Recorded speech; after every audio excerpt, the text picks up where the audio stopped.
Ministry ya education yarese okusaba ntujikirize erete etteeka erigenda okuvuga abasomesa etuyita National Teachers Bill. Kati etteeka erigenda kukola kituyita regulation okulabirira abasomesa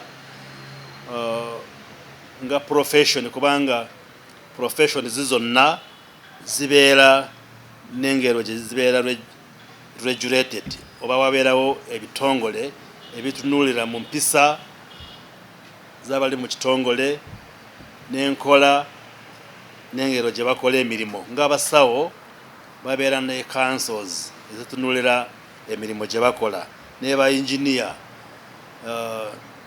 ne ba lawyer. So kati ministry ya education elese ebbago erigenda kutuyamba omukulongoosa empisa n'enkola y'abasomesa mu Uganda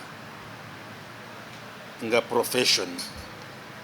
Etteeka ligenda kuteekako council, National Teachers Council, yegenda kuba ekwatagana n'ensonga ez'abasomesa. Singa omusomesa akola ensobi oba amasomero agasomesa abasomesa oba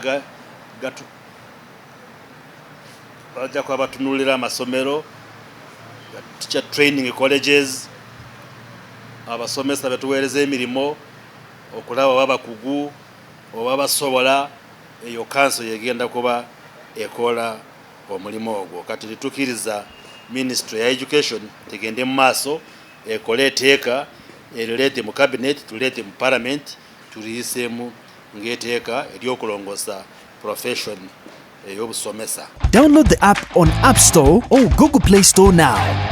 Vision Digital Experience, the future of media.